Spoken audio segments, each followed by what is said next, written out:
Great to meet everyone. Thanks for having me. Really excited to talk to you a little bit about computer vision and how it applies to retail. I'm going to give you a quick business side synopsis. I tend to talk a lot about the business side. That's my job, but I'm also a pretty technical person, so I'm actually going to focus most of this talk on a bit more on the technical side. So it's a pleasure to have the opportunity to do that because my life nowadays doesn't really afford me that opportunity. So let's jump into the business side real fast, kind of motivate what we're about to be talking about. Some of you might be familiar with what autonomous checkout is, what computer vision can do for retail. That's obviously a big theme for this section of GTC. But I want to motivate it a little bit from our perspective. So we're not just building checkout. I think you want to look at the transactional side of shopping as the interface between the shopper and the retailer. It's really how you interface. And what's kind of magical about autonomous checkout or the ability to remove this transactional friction is that it completely transforms the way you look at shopping. And I like to bring an analogy back from like Uber and Lyft, where it used to be when you took a taxi cab, you would get into the cab, you knew that there was going to be this transactional element. It kind of like shaded your interaction with the driver. And of course, at the end of the trip, you pull out your wallet, you pull out your credit card or your cash, you spend about 30 seconds fumbling around with the machine, which is always broken, and then you finally get out. But it really shades your whole interaction with the trip as well as introducing friction. And nowadays with Lyft and with Uber, you don't really think about the transactions anymore. Of course, you are still transacting, you're still paying for your ride, but that's not what you're thinking about. You're thinking about getting into the car, getting to where you're going, and then getting out. And it really makes every trip seem like you have a personal chauffeur, right? That was the whole motivation behind Uber originally. And it really just, it changes the way you think about transportation. Reduces friction, increases lift, et cetera.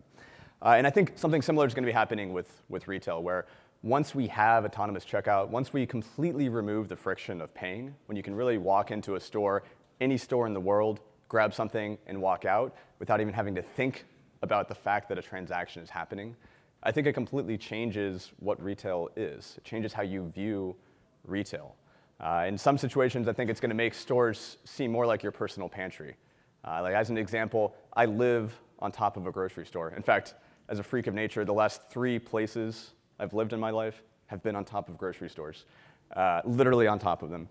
And I never go to them. Ever. Because it takes me about 30 seconds to walk downstairs, get into the grocery store, grab a bottle of water, grab an orange, whatever it is, and then it takes me 5 minutes to check out.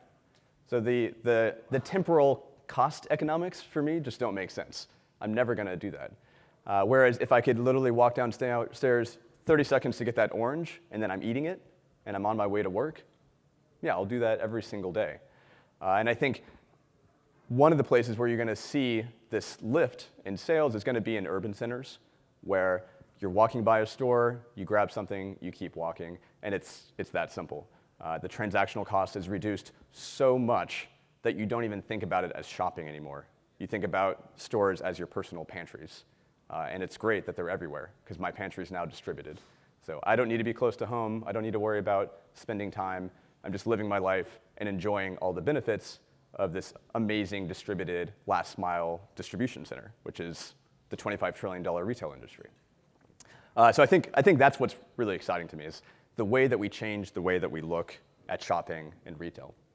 So I like to kind of break this down into 2 sides, because this isn't just about the shopper, this is also about the retailer. And I think there's 2 major shifts that we're going to see due to autonomous checkout and computer vision in retail in general. So the first is kind of what we were just talking about, e-commerce level convenience for shoppers. It's huge.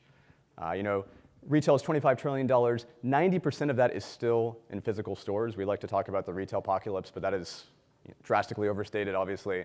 And that's with this amazing advantage that e-commerce has of zero friction, of ordering from your couch. Once you level the friction playing field, what's going to happen to physical retail? Once you make physical retail, which is already the king, even more convenient, even better, now what happens? That's something I'm excited to see. So a lot of things happening, I think, on the shopper consumer side. But equally so, I think autonomous checkout and computer vision is going to revolutionize how retailers run their stores, how they run their entire companies. Because it's not just about getting the shopper in and out faster. we can deliver e-commerce level automations and insights to physical retail that e-commerce also has a massive advantage on. So of course, on the automation side, no one is behind the scenes when you click checkout on Amazon.com. That's all automatic. They've already gotten autonomous checkout, one-click checkout. And then, of course, they have massive efficiencies in their logistics chains and warehousings. There are still people in the loop there, but they're constantly automating and bringing forth automation to reduce those costs. That's something that e-commerce has on the automation side. And on the insight side, there's another tremendous advantage that e-commerce has, which is they know everything that you're doing as a consumer. They know what you hover on, what you click on, what do you put into your basket but don't buy. These are incredibly valuable insights. And I want to just highlight one really important fact about that. There are insights that we get from POS systems and physical retail, but they are the exact opposite insight that you care about if you're a brand. So imagine that you're Pepsi, and you're buying POS data through some third party, whatever it is, through Walmart and Kroger, et cetera. The type of question you can answer is this: if somebody buys Pepsi, what else do they buy? That's the exact opposite of what you care about. You already have that consumer. You're already selling them Pepsi. Who cares what else they buy? What I want to know, if I'm a brand, is if you don't buy Pepsi, but you almost bought Pepsi. You picked it up. You spent 2.5 seconds with it, and you put it back. What did you buy after that? Is it Sunkist? Is it Coca-Cola? Is it 7-Up? Is it none of the above? Is it water? Is it Dasani? Like, what is it? And this cross-product interaction where there's not a sale involved is completely lost in physical retail, but is dead simple in e-commerce. But of course, demographics are different in e-commerce, et cetera. You want to get this same insight in your physical store where 90% of all transactions in the world are happening. That's where you want these insights. And I think that's something that's going to also revolutionize physical retail. We're just now beginning to see what real insights can be brought to bear in physical world. OK, so super excited about this. I'm going to show you a super quick promotional video. I'm a tech guy. I hate promotional videos. I just want to kind of color what this looks like. This is actually our store that we opened in San Francisco on Market Street. It's called Standard Store. Actually, in this video, it's called Standard Market. We had to rebrand because of legal stuff. So the experience is really the following. You walk in as a shopper. You walk up to a shelf. You grab stuff. People can hand you stuff. And by the way, that's really important. You don't want a system that is only shelf-oriented. You want to be able to get products from anywhere, including other people, which means you can't rely on shelf sensors. But once you walk out of the store, that should have been your whole experience. You get a receipt. You know what you bought. Maybe you check your phone. Maybe you don't. Who cares, right? That's up to you. As a shopper, you shouldn't have to be involved in the transaction, though. Walk in, get what you want, walk out. That's the dream here. So we actually have this store live. This is open on Market Street in San Francisco. We opened about a couple months ago. And it's been a blast to be one of the first companies doing this. Of course, Amazon beat us to the punch. So no bad feelings there. They're awesome. We actually love Amazon. We like to call them our personal marketing firm because as they make motions, we win. It's great. It's the same phenomena with Instacart, et cetera. Amazon's not selling their technology. They're driving the rest of the market to up their game. If you're a retailer, today you're not going to feel this impact. But 5 years from now, when 50, 60, 70% of the world has autonomous checkout deployed, if you don't have this technology, you're going to start feeling it, which means you need to be thinking about it today. And that's what we're excited about, because that's what we're building. And we've had the pleasure of talking with a tremendous number of retailers around the world who are excited about this and are excited to deliver this to their consumers. And it really feels like the zeitgeist. This is the time. And I do think it's a bit of a space race. It's fun. It's moving fast. I like to compare the technology a little bit to autonomous vehicles. There's two major differences, though. If we make a mistake, nobody dies. Somebody gets ketchup for free. And two, because of that, we get to deploy a lot faster. So our technology is not perfect. Even Amazon's technology is not perfect, though it is a bit more mature than ours. We still make mistakes, and that's OK, because there's a built-in tolerance for mistakes in retail, and that's roughly proportional to the existing loss rates of the retailer. So there's already this phenomena where you're like, OK, yeah, I'm going to lose 1 to whatever % of my revenue to loss. Of course, that's not great. Let's reduce it. But it builds in this tolerance that allows us to deploy this amazing technology a lot sooner. And again, I think in the next couple years, you're going to see this deployed basically everywhere. And it's going to be a space race, a land grab. It's going to be really exciting. So that's what I'm excited about. I'm going to quickly give you a quick hardware overview, and then I'm going to jump into a little bit more of the technicals. So first, I want to show you a picture of the first Amazon Go store. Really nice presentation. It's a great experience. Something amazing about Amazon is they're not just a phenomenal tech giant. They are also an experience-driven and operationally driven company. And I think you need all of those things. That's what it takes to keep succeeding. I think you need all of those things. So I want to talk a little bit about the hardware here. If you go to a Go store, you'll see a ton of cameras and sensors on the ceiling. I don't know exactly how many, maybe 100 or something on that order, for a store that's about 2,000 square feet. That's a lot of sensors. It's a lot of cost. Amazon can do this because the stock market has blessed them with a 100 to 1, whatever ratio. Good for them. We're not public yet, so we get an even crazier ratio probably if you do the calculus, because we're losing a lot of money right now. But what you don't see when you look at these sensors is that there's actually sensors throughout the entire store. This is not a computer vision system. This is a sensor fusion system. And they do a really good job of hiding these sensors, but they are there, and they're about every 3 inches. Yeah. And that's, again, incredibly expensive, but amazing that Amazon can do this. They have this custom hardware solution, plus the custom computer vision solution, plus a custom store. It's an amazing amount of complexity to bring together. But it also makes it incredibly expensive. The rumor is that Amazon is planning on doing 3,000 Go stores in the next 2.5 years. I think they're up to like 10 just in the last couple of months. So they're moving really quickly. They're figuring out how to operationalize this and deploy it rapidly. It's pretty exciting. But because you have all these sensors, it is expensive, and it is really difficult to deploy to a different store. And I want to use this example not to hate on Amazon. Again, I think they're fantastic. This is an amazing piece of technology.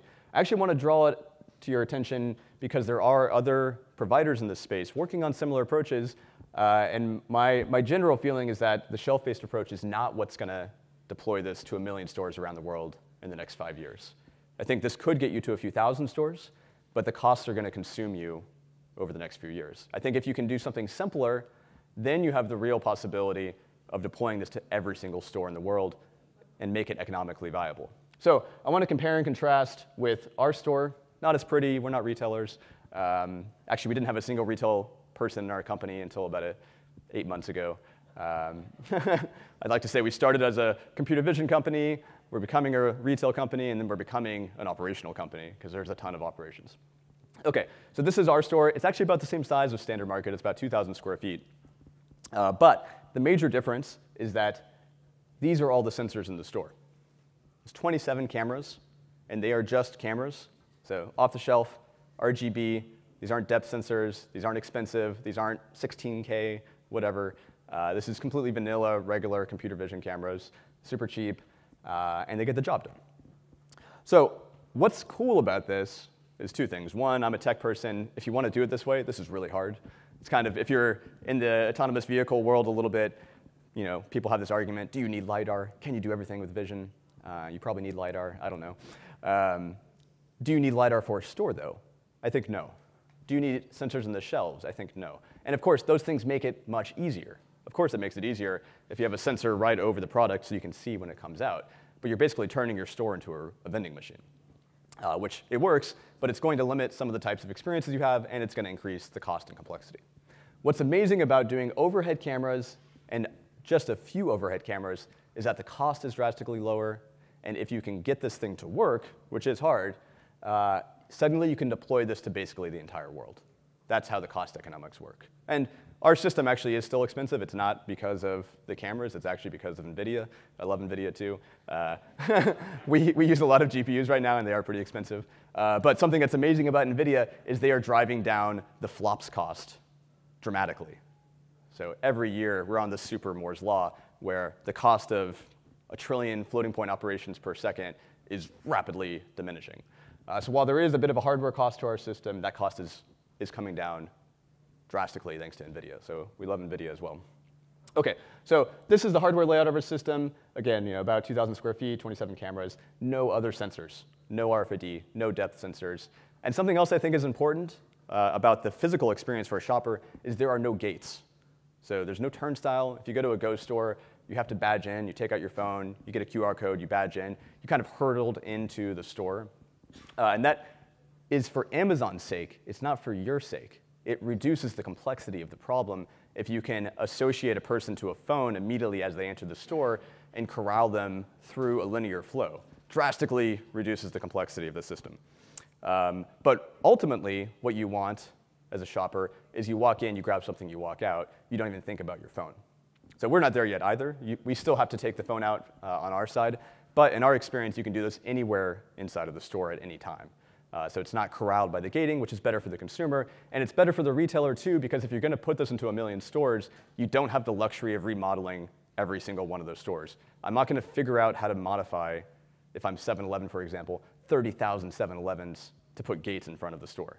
It's too expensive, it's untenable. So you need a solution that's more flexible, that doesn't require gates. That's how we've been designing our solution from day one to be a retrofit onto existing stores. OK, so enough about the business side. I actually talked longer about that than I thought. I do get a little excited, sorry. I want to talk about the technical challenges of autonomous checkout. There's a ton of technical challenges, a ton of engineering challenges, operational, et cetera. From a research perspective, though, I like to think of 3 major areas of difficulty, really interesting problems. There's tracking, which is how do you follow people throughout the store? How do you know that this is the same person across 2 different cameras and across time, et cetera? It's a really interesting problem. It's actually going to be the focus of the rest of my talk, so I won't talk too much about it just right now because I want to focus briefly on the other 2 problems. One of them is action recognition. So you need to know that somebody just did something, that they took something, that they put something back, that they handed something to something, they put it into their bag, et cetera. This is action recognition in the wild. And if you've been following computer vision, you'll know that some aspects of computer vision have reached human or greater than human capabilities. Really phenomenal. It's what inspired me to start this company, actually, was seeing this tremendous progress in computer vision. But there are areas where computer vision is not as mature as humans. One of them is action recognition. And one of them is tracking. So I'll talk a little bit more about that.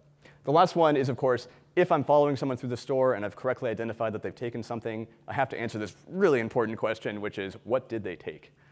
What is the item? Item classification. This is really challenging. This is one of those areas that computers have superseded humans in terms of ability. We see that with our system as well. It's really phenomenal to have like this blurry couple of pixels, and you're like, what is that? And the computer's like, obviously, that's baby wipes. Like, what's wrong with you? That's phenomenal to see. But it is, even though the computers are better than us at it, it's still really tricky because this is not just a, here's a picture of a nice item, can you please tell me what it is? That's not what's going on inside of a store. What's going on is you're holding this thing like this, the camera's over there, half your item is occluded by your own body or by another person. It's a really tricky, in the wild, occluded item recognition classification task. So even though the computers are better than us at it, that doesn't mean that it's automatically good enough for production. So also a tremendously tricky area of research. OK, so I said I want to focus on tracking. Oh, sorry. Just one other view that I like to think about. These are the kind of the names of the research areas. I like to think of it high level as these three things. So who is there, what is there, and then you have to tie it together, who has what. That's really the 3 things you have to do to build a checkout solution. OK, so I want to talk about tracking. And tracking is a phenomenally interesting problem.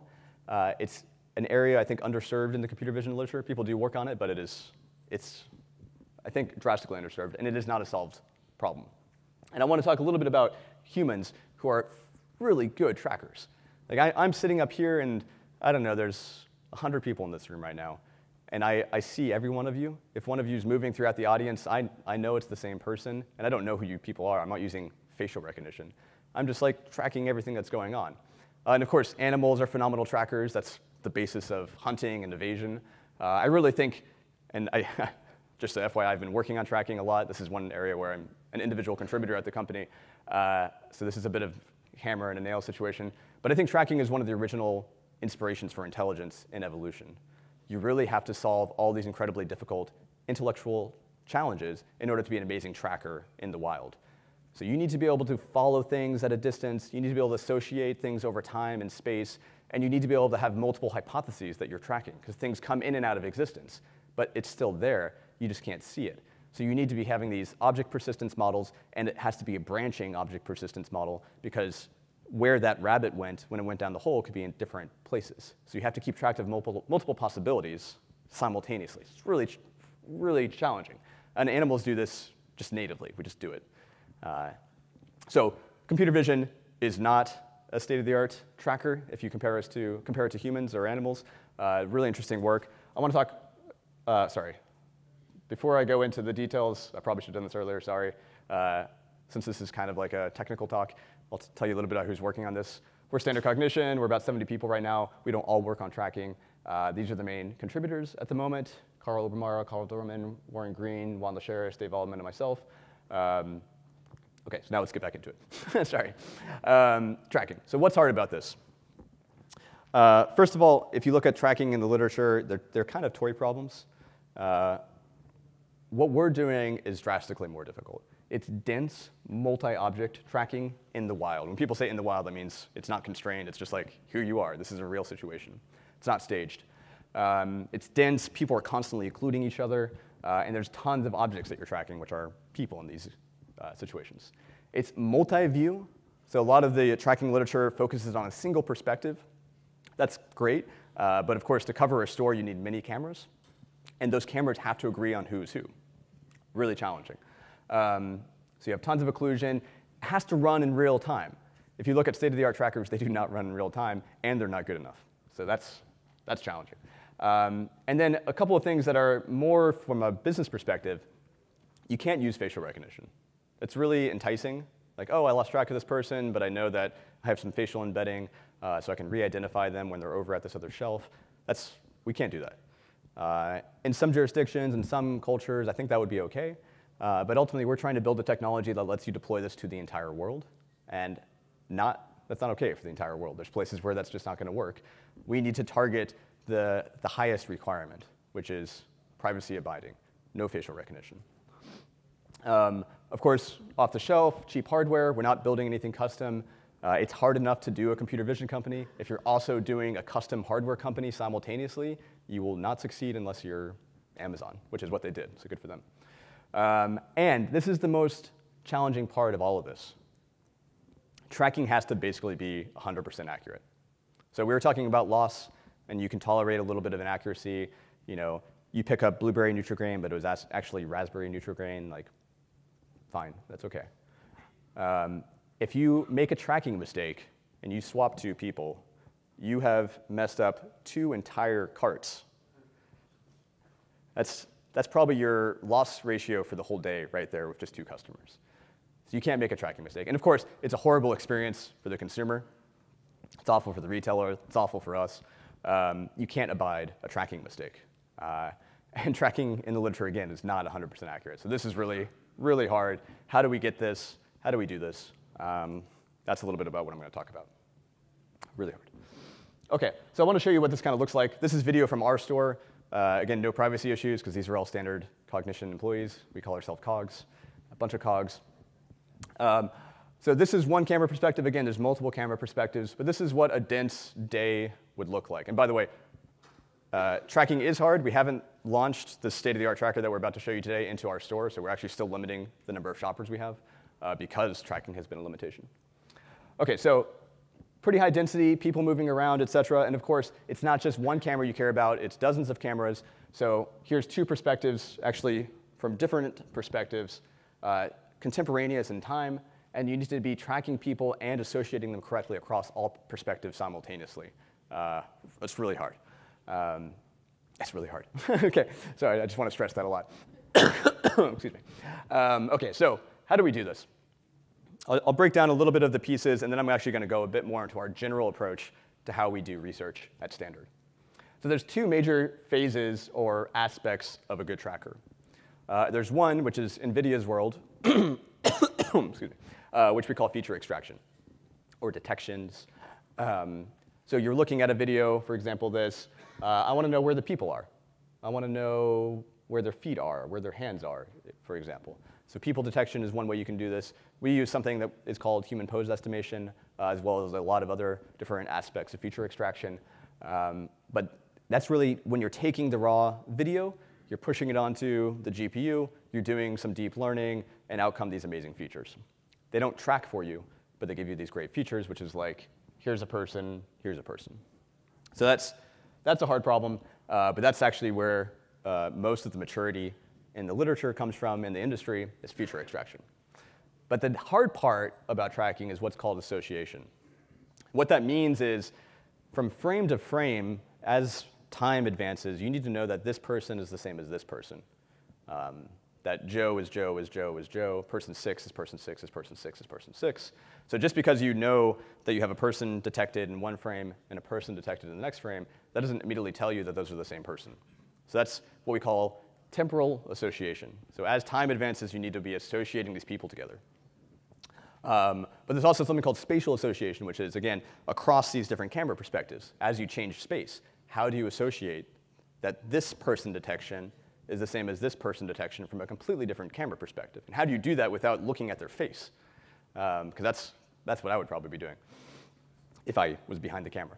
So that's spatial association. There's another type of association, which is kind of in the weeds here, called joint association. So if you're doing something like human pose estimation, first what you do is detect joints, not people. So if you're looking at this video, you'll say, oh, well, here's a left shoulder, and there's a right elbow, and a right shoulder, and a head, et cetera. You do these joint detections, but joints aren't people. You have to associate those joints together into a human pose, essentially, right? So different types of associations. And when you break it down into feature extraction and association and different types of associations, it's really natural to want to tackle these problems independently. Because they are in themselves such hard problems. And from an engineering perspective, we love to compartmentalize and separate concerns.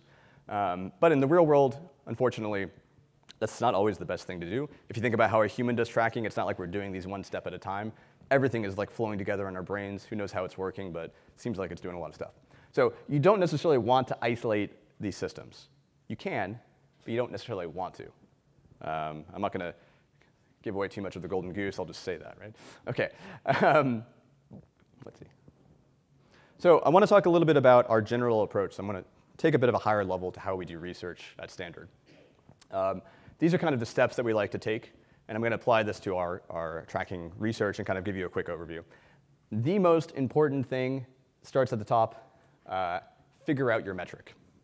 What do you care about? So before you even pick that, again, some high-level philosophy, you don't really get to pick your metric. This is not an academic exercise. You don't get to decide. What our metric is accuracy on receipts for shoppers. That's the metric, right? But what does that mean for tracking?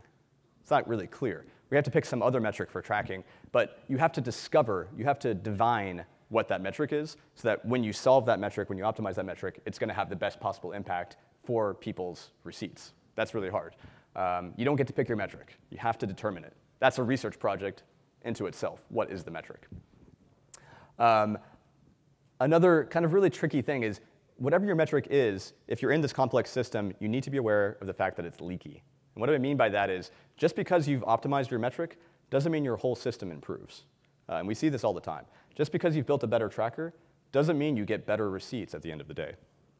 And that's really subtle. So let me kind of give you a quick picture. This is a simplified view of what our system looks like. Let's say you have two different models. For example, tracking and then the rest of our basket system, let's say. This is drastically simplified. And the metric we care about at the end is receipts.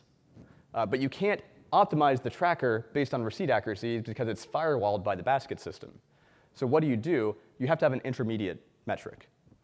You have to have something in between so that you can directly optimize and work on the tracking system. That's dangerous, though, because now you're not thinking about the thing you really care about. You're thinking about this intermediate metric. And just because you optimize that, again, doesn't mean that afterwards your basket system is going to improve and you're going to get better receipts. And in fact, this is way more complicated. So I'm going to show you what our actual system looks like without any names. So each one of these boxes is like a DAG element, so a model or code or data or whatever it is. I didn't run this by our business team, by the way. I just put this in, so hopefully taking the names out was good enough for them. So every time you have one of these systems, you have an intermediate metric, and it's incredibly dangerous. Because you optimize one of those boxes, who knows what it's really going to do downstream. And you won't find out for months, because that's how long it takes to do research. So you really need to design your metric correctly. It's really hard. So we think hard about what that intermediate metric is. OK, so how do you pick the metric? How do you think about this? Improving your metric should always improve the downstream metric. That's the goal, right? It should be something you can optimize. And here's something that's really tricky. I don't know how technical the audience is. Sorry, but I'm kind of getting into the weeds. Hope you like this stuff. Once you have multiple metrics that you care about, you can't optimize all of them. So let me tell you a little bit what that looks like. With tracking, there's a ton of things we care about. So common examples are false negatives. So what does that mean? It means somebody's walking around, but we didn't identify them as the same person. So it's a negative. We failed to see something, and it was wrong. But there's also false positives, which is we think somebody's walking around, but they're not. Is that dangerous? Maybe, right? Is it as dangerous as a false negative, where there's really a shopper, but you're not following them? Maybe not, right? What's the balance here? But even just false positives, false negatives, as these high-level concepts, aren't really what you care about. You care about some sort of like concentration. Because if you have 10 people walking around the store, and every 30 frames, there's one frame for each person that you don't see, or you fail to observe correctly, that's probably OK. Maybe the downstream models can compensate for that. But if all of those false negatives are concentrated in one person, then you probably can't detect what they're taking anymore. So concentration matters. There's these notions of swaps, which again is the most important thing. If two people swap, that's really dangerous. You get the baskets wrong. But there's a even more kind of in the weeds notion of swapping, which is just from one camera perspective, two people swapping, but from other camera perspectives, they're not. Is that dangerous? I mean, it is, but is it as dangerous? So when you have all these things that you care about and you're building a model, the first thing you have to realize is you cannot optimize all of these. This goes back to like Calculus 101, multivariable calculus. If you have multiple outputs to a function, you cannot optimize them all simultaneously. Pick one. Or what you can do is you can blend your metrics. So this is the standard metric that the tracking literature uses, called MODA, multi-object tracking accuracy. And what you'll see is things like FN, which is false negatives, FP, false positives. So what they're doing is they're taking these other things that we care about, and they're blending it together. This is like a utility function. So if you're an economist and you're trying to like come up with one number that tells you the state of things, and it's like, well, how does GDP impact things, inequality, et cetera? You have to blend it together into a utility function. But if you're making a utility function, be aware that's what you're doing. Because if you look at this, and again, this is the standard scoring mechanism that tracking literature uses, the false negatives and the false positives are treated equally. And what that means is from a utility perspective, we care about them equally. Is that really the case, though? Probably not, right? I care more about missing a real shopper than I care about accidentally having a fake shopper, because the real shoppers are who I care about. Maybe a false shopper has some load on the system, but it's not like they care about their receipt, right? So if you have a utility function, be careful. And the other thing that's really important is, does this firewall our final metric? Meaning, if I correctly optimize this thing, do I then get a better overall system? Does MODA satisfy that? And the answer is, I don't really know, but probably not, right? The reason that we have this is because some researcher, however many years ago, sat down and was like, let's put these numbers together. They weren't building a real production system. They didn't have to think about real metrics that matter. OK. The other thing you can do, though, is not use a utility function. And it's what I like to call maximize and satisfice. And the idea is as follows. You cannot maximize everything, but don't blend it together because you're fooling yourselves. Just because you have one number doesn't mean that you're doing the right thing. So instead, identify the minimum reasonable requirements for everything else except one thing. And then that one thing you optimize. But everything else has to be satisfied. So in our situation, it looks like this. We cannot have any swaps, ever. That's not an optimization. That is a restriction. It's something we have to satisfice. We can never have an untracked person. If there is a person in our store, they have to be tracked. Again, we're not optimizing that. That is a hard requirement. We can't drop a track. So if somebody's walking around, and then we lose them for a bit, and then they reappear, and we think they're a different person, it's not OK. We're not trying to minimize the number of times that happens. That can never happen. These are restrictions we have to satisfice. And then what we maximize is the MODA. And actually, I still don't think the MODA is right for the thing to maximize, but it's close enough, and we have to keep working. So this is how we approach problems. You have to maximize and satisfice. OK. Figure out your metric. There's a bunch of stuff that happens before you get to actually evaluate the true metric. So we're going to spend months and months. Actually, we've spent years working on the tracking algorithm. Finally, you get to put it into production, and you see how it impacts baskets. That's a lot of work, and it's really dangerous, so just keep in mind that you really want to figure out your metric, because it's going to be 2 years before you get to evaluate it. OK, I'm not going to spend much time on this, just real fast. Data is really important. Get a lot of it. Make it good. It's really important. Invest in your infrastructure. Hedge your research bets. I think this is something that we don't do enough, but as an example, we had 3 independent research initiatives just for tracking inside of standard cognition. And that's really hard. When we started that, we were not that well, I mean, we're a pretty well-funded startup now. At the time, we weren't. How do you do that? How do you really set somebody down and say, look, here's 8 months. Just do something different. Figure it out. I don't know. Don't do what I'm doing, because now we're not hedging our bets. You do that by getting great researchers, but you also really need to sit down and look at your research portfolio, is what I like to call it, and really make sure that you're mitigating risk correctly. You don't want too much correlation in your exposure, because then you've defeated the whole purpose. So I think research is really best viewed not as engineering and development, but as investing. And you have to think about it as a diversified portfolio. OK, so now the fun stuff, results. This is that same original video. This is actually 25 people in our store. And what you're seeing is, I like really colorful visualizations. You're seeing the tracker that's indicating that it's following the person. So again, this is that temporal association. We're following the person through time. And this gets pretty dense, but it can get denser. And the harder problem is spatial association, so from different camera perspectives. So here's 2 cameras. Again, they're looking at opposite perspectives. And we have to correctly identify the same person in both as they move through space and time. This is really hard. And this is years of work that we were just now coming to in the last couple weeks, so I'm glad that I got to talk about this. Otherwise, I would have talked about something else.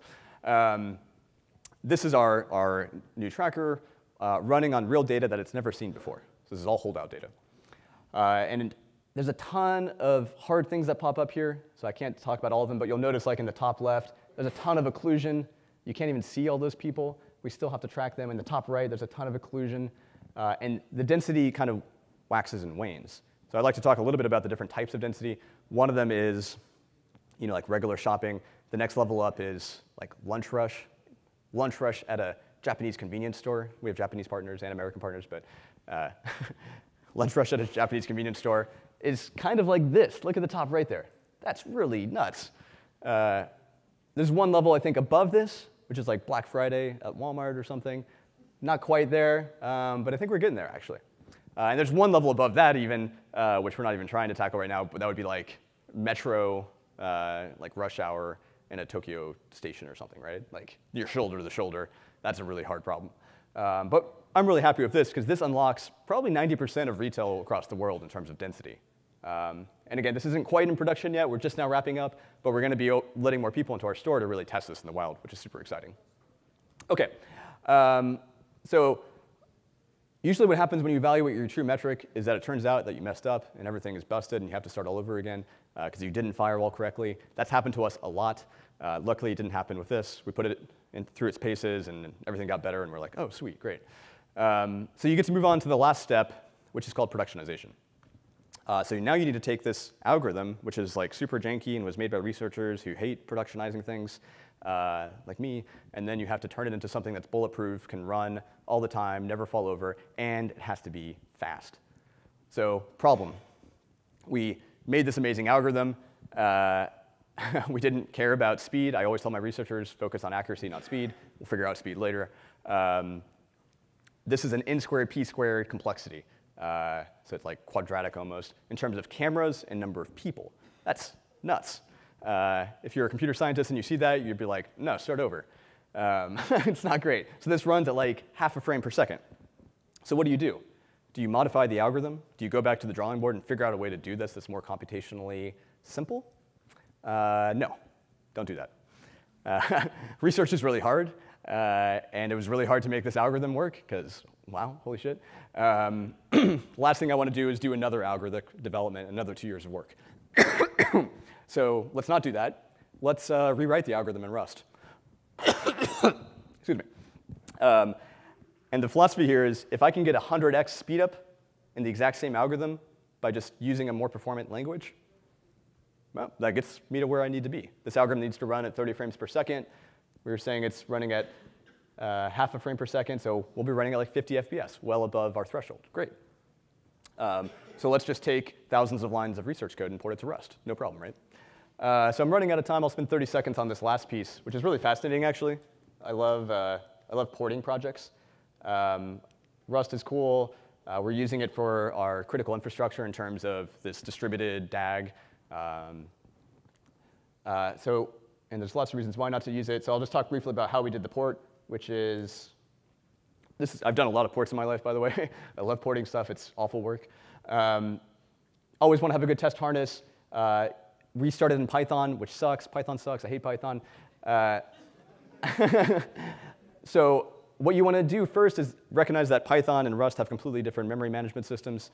So you don't want to just start writing Rust. What you do is you port your Python code to Python code that has Rust semantics in mind. Memory control, mutability, et cetera. Stay in Python as long as you can, because you have great test harnesses that you've already built for Python. So stay there. Next is MyPy. So this is really simple Python code. You can actually add types to Python with MyPy. They're called type hints. And again, this is kind of moving you closer to where you want to be with Rust, especially if you've already restructured your code to be Rust-ic. And then we built an in-house transpiler. That sounds really crazy. It is, but we did it in 12 hours. That takes Python code and converts it to Rust code. So this is auto-generated, which is great because now you can start interfacing with the Rust compiler, which is super robust. It can start yelling at you in certain ways. And rather than fixing them, you can then go modify your transpiler and blow away hundreds of errors across your thousands of research code simultaneously. So that feedback loop is really great. We ended up doing this in about 2 weeks. 2 weeks to take about 5,000 lines of Python code and convert it to, I don't even know how big it is in Rust, but probably bigger, because Rust is a bit more verbose. So this automatic transpilation, iterate with the Rust compiler, super awesome. I didn't think that project was going to succeed, by the way, but I was like, we should try. Let's do this. Then, of course, you fix things. You have to build FFIs to OpenCV and TensorFlow, et cetera. And you have to make sure that everything's equivalent. And the final result is that that same algorithm that we saw that's tracking 25 people in a 2,000 square foot store, which is great, is now running at 30 frames per second. And it's doing it on a single core, one core, no parallelism, no GPU, actually. The sensing is on the GPU, right? But again, the association steps and tracking steps are all on a single core, which is awesome. Because if you don't need parallelism, great. You've removed so much complexity. And the most important thing, no algorithmic changes. That's awesome. Our researchers love that. There's some bad stuff about Rust, too, but this isn't a Rust talk.